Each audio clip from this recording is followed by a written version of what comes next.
dear skill members. How is everybody?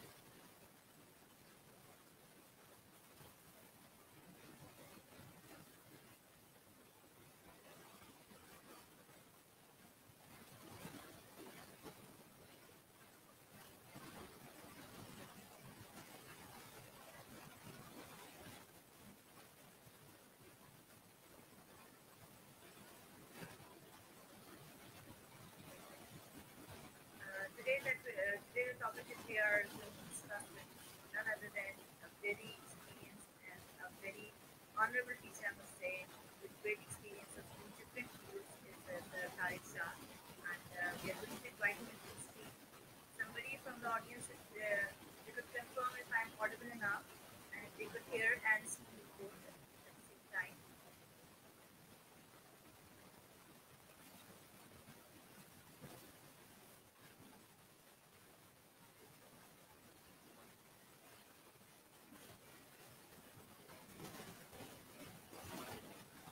All right.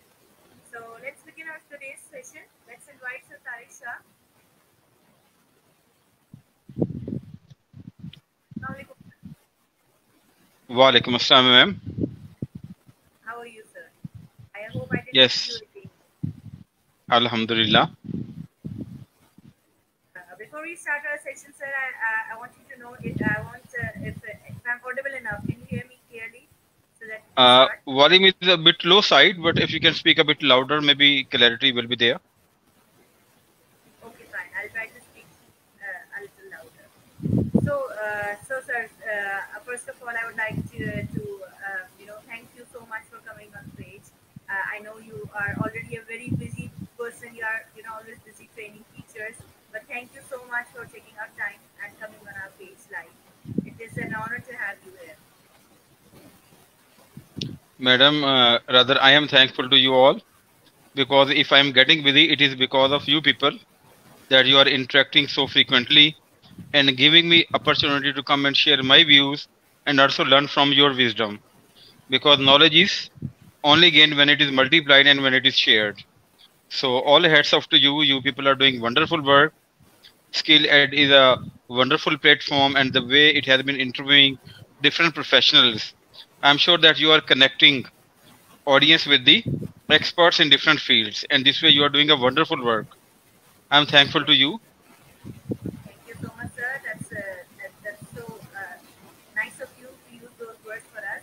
We are just striving and we're trying our best to bring the best for the audience that we have. Before we start our session, sir, I would like you to introduce yourself to the audience. I am sure most of the people already know you, but a little short introduction from your side. Yes, ma'am. Thank you very much. I'm Tariq Abbas, and I was born in Jhang, and I got my early education from Jhang. Jhang is a very small city near to Faisalabad, and I did my master's in English literature from this place, and I topped in my college. And after that, I was given an opportunity by Allah Almighty to serve in Pakistan Navy in the education branch. So I got commissioned in 1996 in the education branch of Pakistan Navy. And since my mother was a teacher, so teaching and learning, they have been quite fundamental to my grooming. So there, I got ample opportunities. I used language laboratories. I did a lot of courses. I did my second master's in English linguistics from Karachi University. I did my 1 year postgraduate diploma from Karachi University. I did 90 hours ELT methodology course from SPELT, then from Aga Khan, then from HEC, and then Navy gave me lot of courses and lot of opportunities. So even I cannot count how many courses in English language teaching methodology, instructional techniques, leadership and management, emotional intelligence, communication skills, presentation skills, and like the way in 24 years I have gone through all heads of to Pakistan Navy, and definitely above my head before Allah Almighty that I was living in a very small city, and I never knew that world is so much wide outside Jhang, and Karachi was such a cosmopolitan city where I got an opportunity to serve at one of the elite institutions. Masha, you have a vast experience. Sir, as you know that today our topic is great teachers are great thinkers.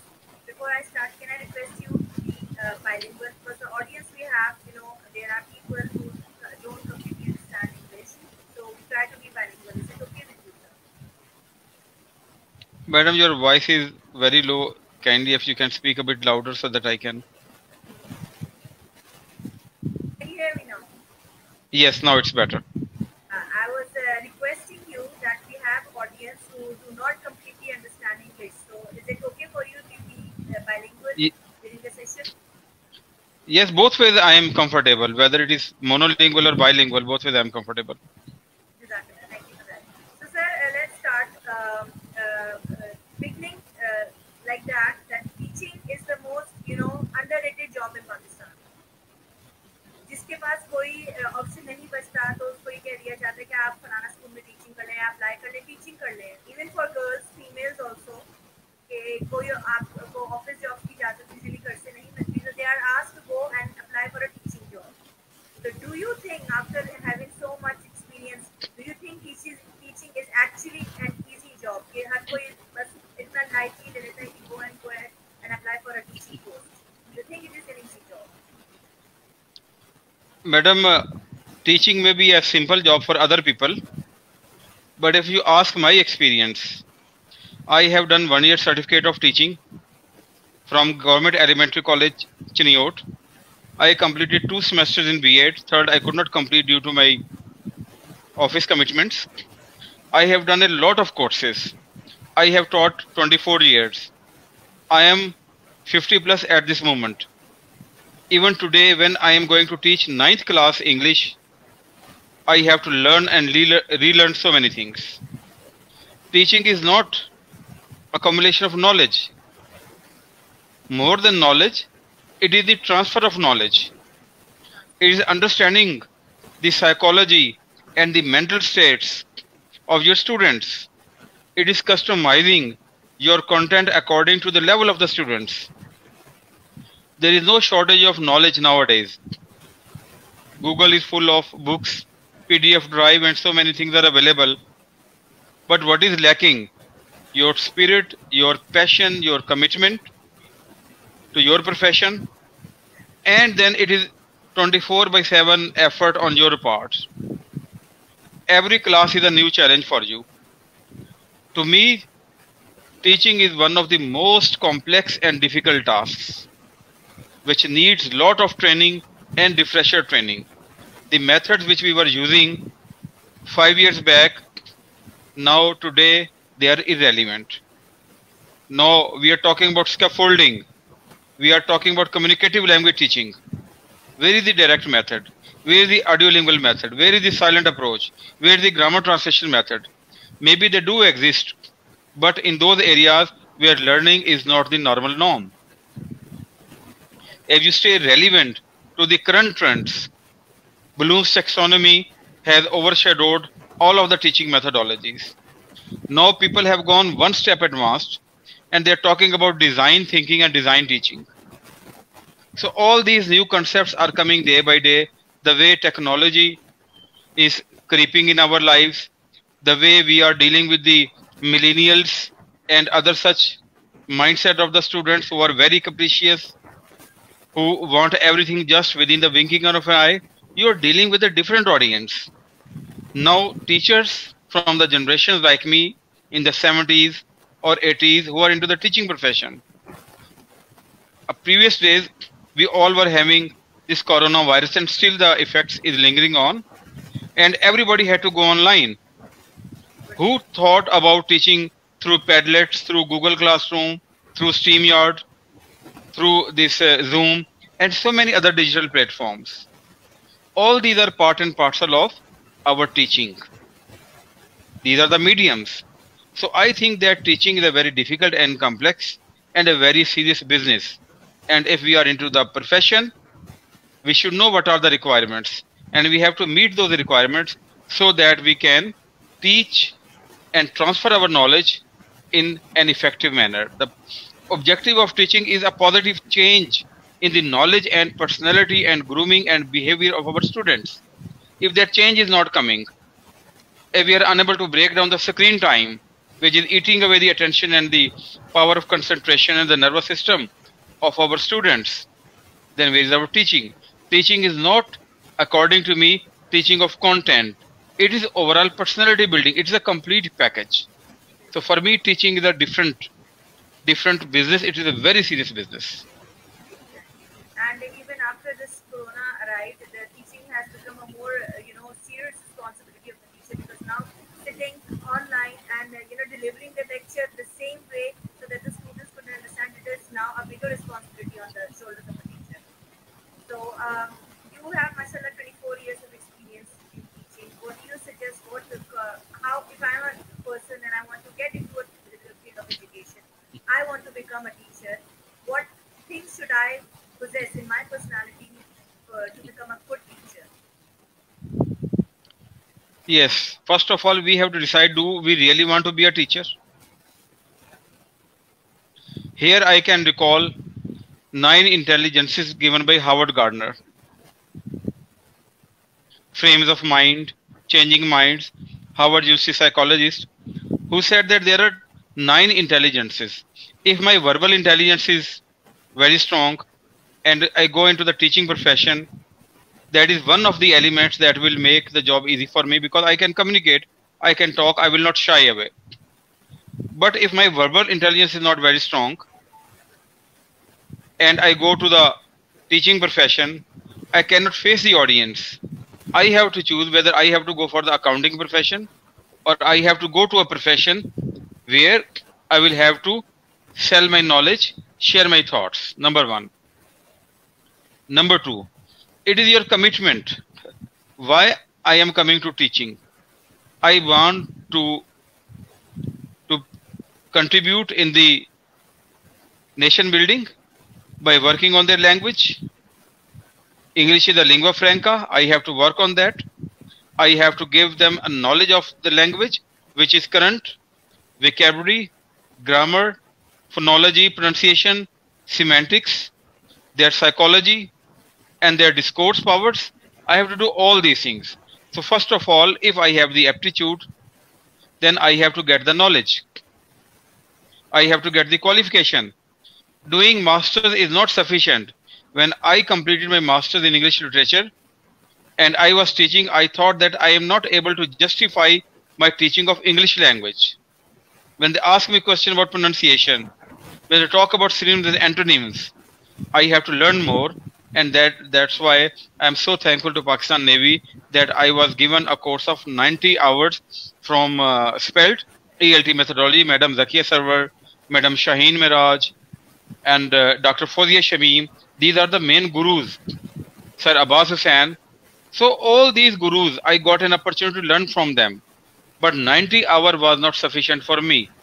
It just kindled the fire inside me. And what was the result? After 1 year, I took the admission in MA Linguistics. I am from the first batch of MA English and Linguistics from Karachi University, evening batch. So after doing MA Linguistics, then I understood the basics, how to teach grammar, how to teach phonology, how to break the lesson into pre-writing, while writing, and post-writing, pre-reading, while reading, and post-reading. What are the brainstorming methods? What are the mind maps? How to implement them? What are the activities? What is the experiential method of language teaching? And how to implement communicative language teaching, and blah, blah, so many things.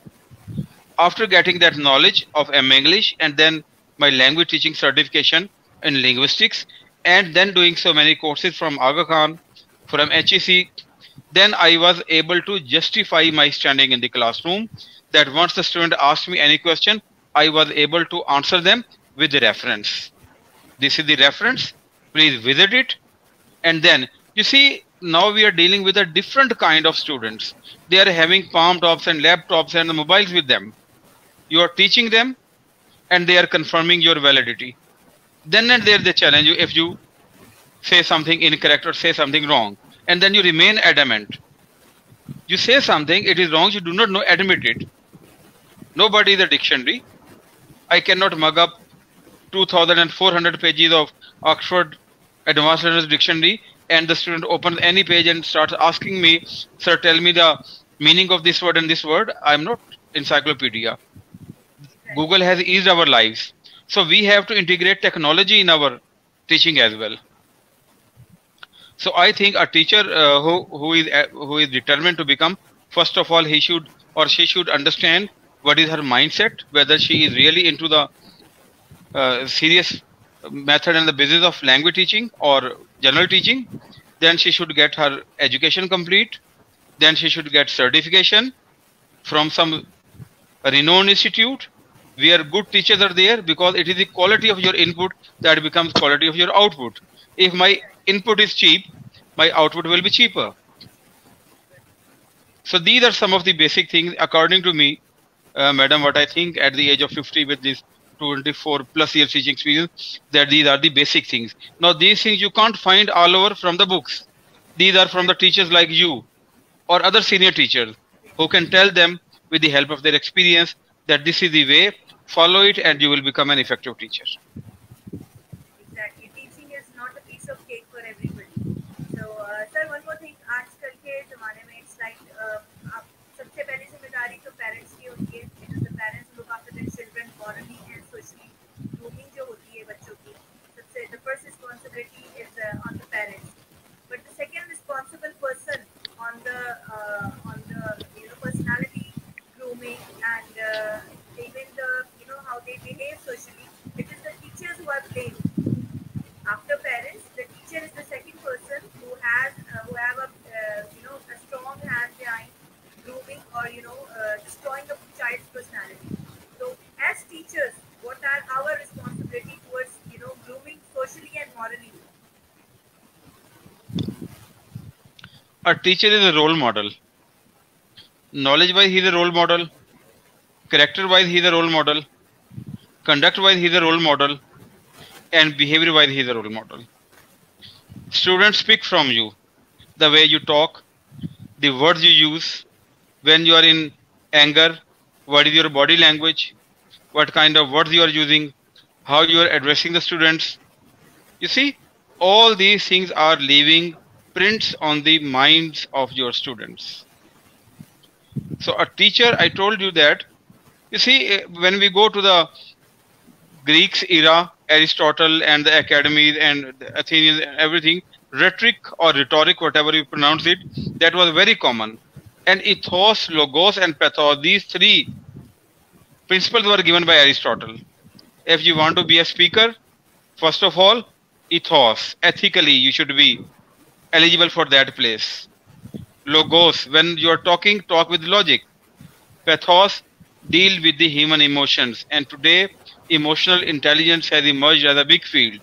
If you connect present day with the Greek time, you see Greeks, they were such a great people, knowledge-wise, learning-wise, and Renaissance and everything started from there. So if there is no ethics in me as a teacher, then I have no standing. I will not earn respect. Only knowledge or logos, only dealing with the emotions will not be sufficient for my standing as a teacher. So we have to be a practical teacher in a sense that we have to work on our morals, on our language, on our behavior, how to deal with the weak students, how to give them mentorship, right? And then we have to know about different psychological aspects, because your students and my students, they are coming from different backgrounds. Their financial background is different. Their cultural background is different. And the houses from they are coming, their grooming is different. As a teacher, you have to bring them on one page. You have to minimize the differences between them. That once they leave your school or your college, they are having standard qualities at that time. They are full of respect. They are courteous, they are modest, they are humble, they are full of knowledge, they admit their mistakes, and they are ready to learn. Now these things, if they are not present in a teacher, how I can put them in them? Right. And we have also seen that when there are some teachers who are very rude towards their students, they actually destroy the personality of the students. And that thing remains in the minds of the students throughout their life. Am I right? Very right, madam, very right. You see your behavior. Whenever I teach my students, I always teach them image. What is image? I tell them that image is basically an acronym. I stand for impression. Whenever anybody looks at you, that person within no time, in seconds, forms an impression about you, looking at your dressing, looking at your face, smiling face or hard face, looking on your color scheme, looking on the way you're walking, forms an impression. M stands for movement. The way you are moving very fast, you are moving very slow, or you have balanced movements while talking, while walking, while sitting, while entering the classroom. That's another part of your image. Then A is the most important ingredient in the entire recipe. A is your and my attitude. It is my response to your question. If you ask me a question and I become a hard-faced, bad-tempered person from a body language, so my impression, what it will be, right? So attitude is something ingrained, and today if we see that all over the world, attitude is being talked about. Emotional intelligence is about attitude. Social intelligence is about attitude. All kind of teachers training program, they focus on attitude, building healthy habits inside you. G stands for grooming. Grooming is what we bring right from the very beginning up to this stage. It is very, very hard. This is the wording of the experts, to change the grooming of any person. It is automatic. It is habitual. It is natural. But yes, it can be changed through neuro-linguistic programming, through NAC, neuro-associative conditioning, and by choosing the company you walk in. Because according to Jim Rohn, the famous world trainer, you are the sum total of the 5 people you talk to and you interact with. You mostly spend your time with. And today you make a list of the 5 people with whom you are most interacting outside your house. Look at their traits and qualities. If they are pessimists, you are pessimist. If they are complainers and whiners, you are complainer and whiner. So your attitude is basically sum total of everything, and your grooming is also like that. Your parents, your house, 95% behavior problem are rooted in the family, in the parents, according to emotional intelligence experts. Then last E in the image stands for your etiquettes and manners, how you behave. You can learn your behavior, you can learn your manner, eating manners, table manners, walking manners, addressing manners, reading manners, interacting manners, interacting with your teachers, interacting with your parents. All these things we can learn. So these five elements in image: impression, movement, attitude, grooming, and etiquettes. These are integral part of our growth, and our, this is called basically tarbiyat. The one we said, talim or tarbiyat, today we have talim, education. But what about training of our morals? I cannot see in any of the syllabus that these things, but I included these things from my side. What is image building? How you can work on your image? How to groom your emotional intelligence? So you are not being paid for that. But as a teacher, you think that these are things which are very important. And I told you in the beginning that if you are a teacher, you are forward looking, you are working on your knowledge. It's not an easy job. It is a very difficult job.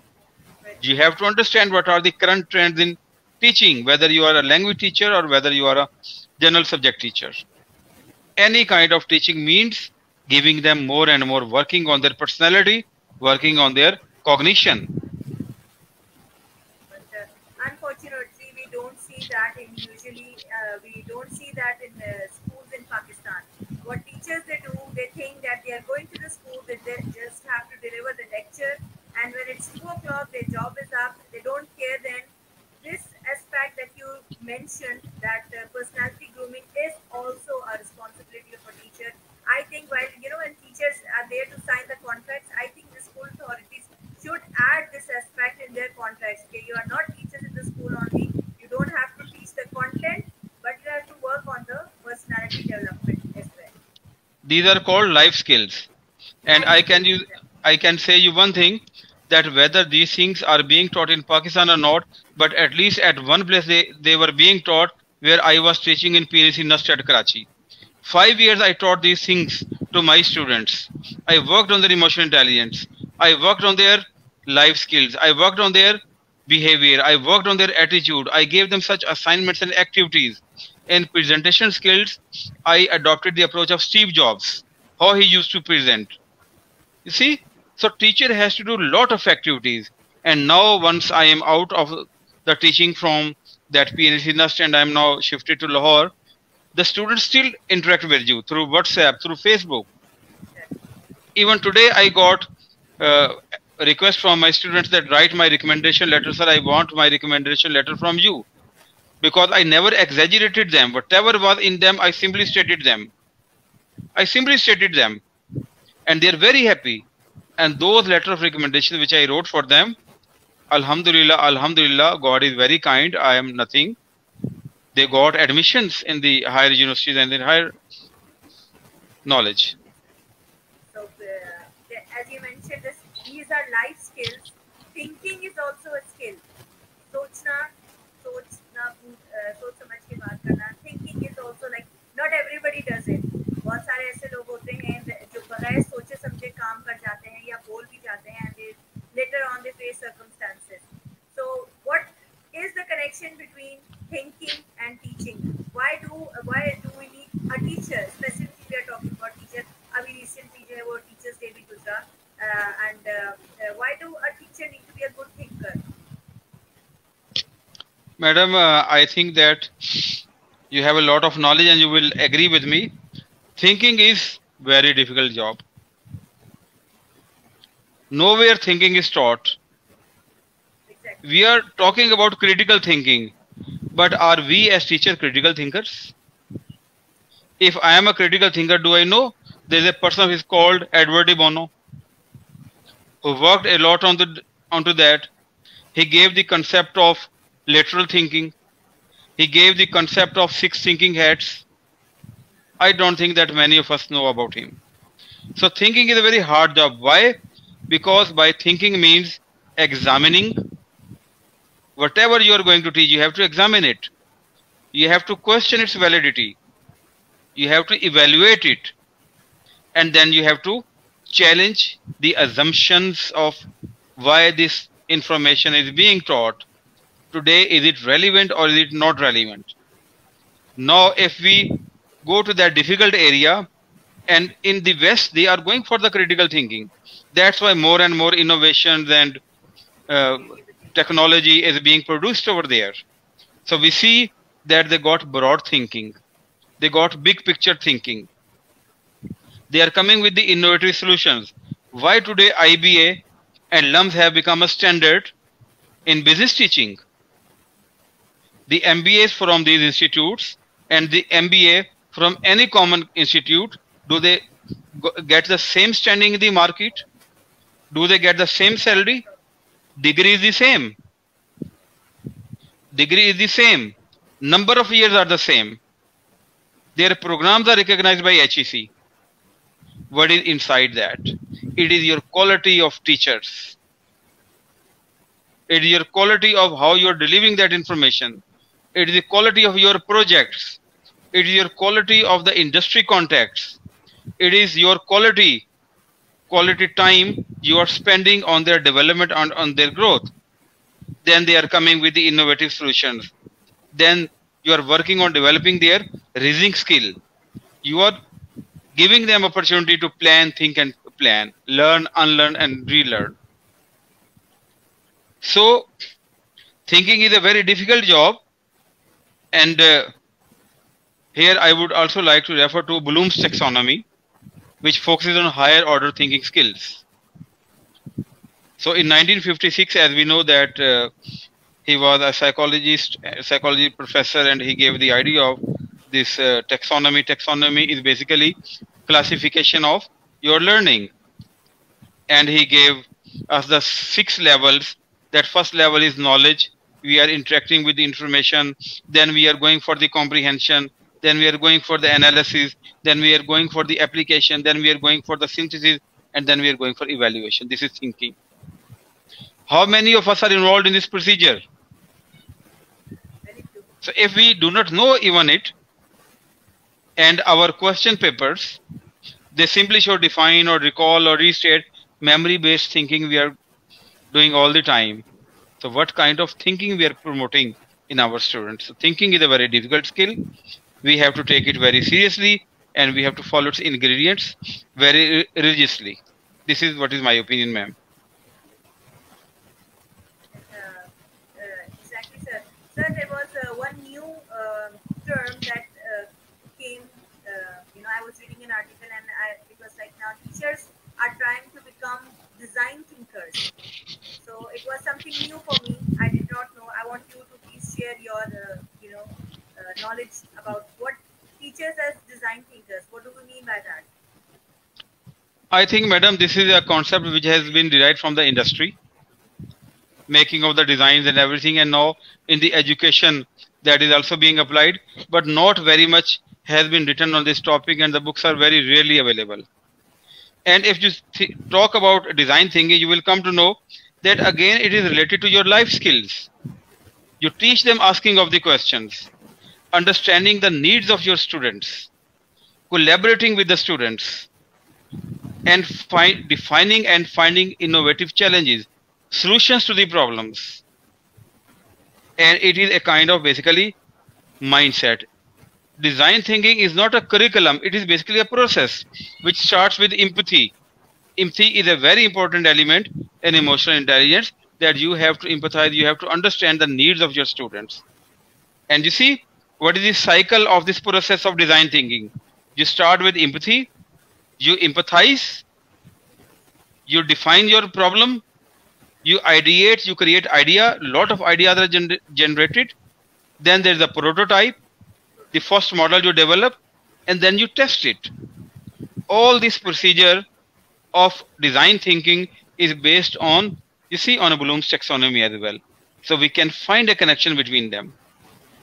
So if you're starting right from Bloom's taxonomy, and then you are moving to the design thinking, without understanding Bloom's taxonomy and going straight on the design thinking, I think that may create problem for the teachers as well. All right. So it's like everything starts from Bloom's taxonomy. So to become a good teacher, every teacher should know the steps of Bloom's taxonomy. Bloom's taxonomy are the basis. Every teacher who is entering a classroom should know Bloom's taxonomy very nicely. Yes, he should basically get the activities. He should watch videos on YouTube. He should get training onto that. He should read about it, and he should get mentoring from his seniors. So it is not cramming that you learn it is knowledge or it is a comprehension. I am already teaching reading comprehension, so reading comprehension is something like that. No, it's a process. It is a step by step process. If you miss one step and you move to the next step, you are basically compromising on the quality of your students. So first you learn yourself, you integrate everything into yourself, you practice, you watch, you get mentoring, and then you start implementing that.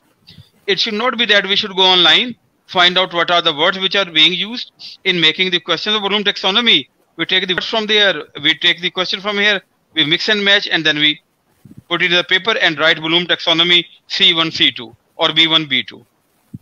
That means that we are not sincere. So as a teacher, I told you, it's a very difficult task. You have to read a lot.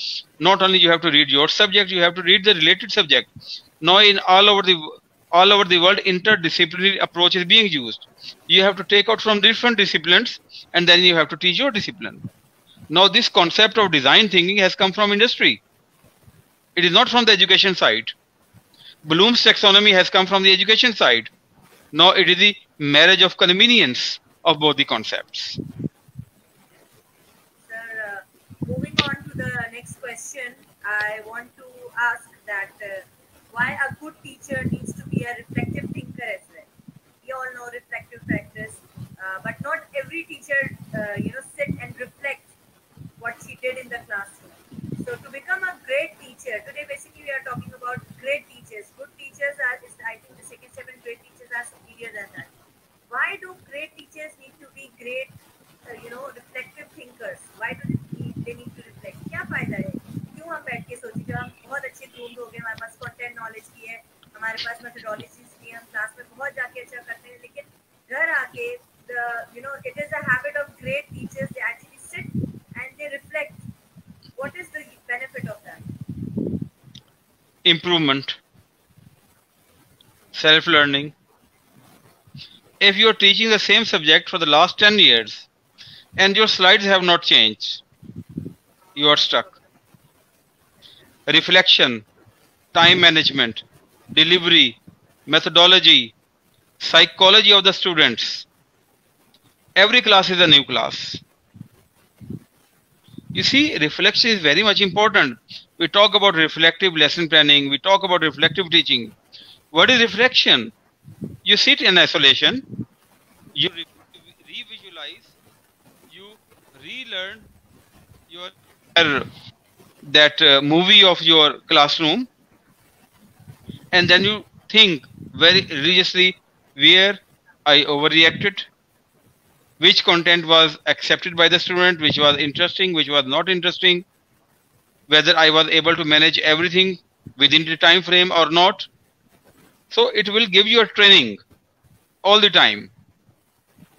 Rather, I sometimes call my fellow teachers that please come and sit in my class and later we will both engage in reflection. You give your reflection, your impressions about how I was teaching.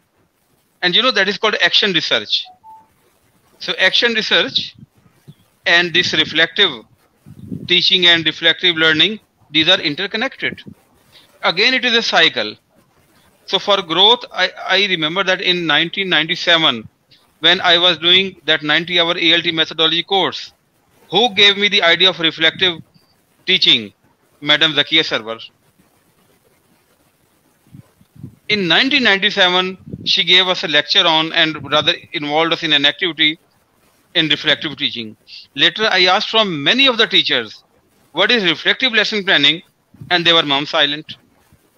So quality of your input, quality of your mentors, quality of your teachers, that matters a lot. If you are compromising, you're not spending money on your self-development. You're lagging behind. No good institute will hire you. You will always be running in the C category and the B category. A and A1 category institute will never hire you because they hire you not only based on your knowledge but on the skill, what the complete package you are giving to them. So reflective teaching and reflective lesson planning and reflection in the teaching as a continuous process is something very much important. And you see, again, this reflection and your thinking, they are interrelated. And I told you that thinking is a difficult task. So reflection is a difficult task. So Bloom's taxonomy is a difficult task. So design thinking is a difficult task. Cramming the material, taking them from internet or from YouTube, and then blindly applying on the students without yourself absorbing that, I think that's not fair. Right. Sir, how I now moving forward to this, as a great teacher, like we discussed earlier, so sometimes what happens is we get stuck in a classroom. For example, you shared a word, and if a student asks you and you are unable to answer, if I am a good teacher in my experience, and it happens in the classroom, usually it happens that all of a sudden, a student pops up from somewhere and asks you a question that you are a little hesitant. So if I am a good teacher, should I be honest to the students that I don't know the answer, और या मुझे मैं उस बात को गोल मोल करके किसी तरह उसको satisfy करके बिठा दूँ? What should I do if I want to be a good teacher or a great teacher? Should I be honest in this way कि हाँ बच्चों मुझे नहीं आता, I am also human being, I don't know, और मैं उनको इधर उधर किसी भी बात में distract करके और अपने आप को cover कर लूँ? What should a good teacher do in this case? Honesty. You give a wrong answer. Student goes back and verifies it. Your impression, rest of the life. You make a choice. Daily basis, you are telling that I do not know. Lack of preparation. You are a teacher. You are a master degree holder. You got certification. You have the lesson right in front of you. You have the exercises. You got all the questions. You can visualize what is the level of the students, what kind of question do they ask. It is simply a sign of not preparing yourself. Occasionally, yes, it is okay. It is okay to admit that, okay, I do not know, but I will confirm it. Or students, I know it, or I will explain it later on. Right now, I have to complete this portion because we are running short of the time and we have to complete it. Occasionally, it is okay. But on daily basis, you're not working on your knowledge. You're not working on your text or whatever you're going to teach. You see? So what and again, it depends on the level of if you are at the university level, your level of preparation will be totally different. If you're at college level, your preparedness level will be different. But if you are at the primary level and you have done masters and all the Montessori and related courses and still you are unable to answer, should we call you as a teacher? Or you are a business lady, just coming there, spending your time, taking the salary, going back to home? So we have to think, reflect what we are doing. Teaching is a responsibility. It is not a job. Teaching is just not a profession.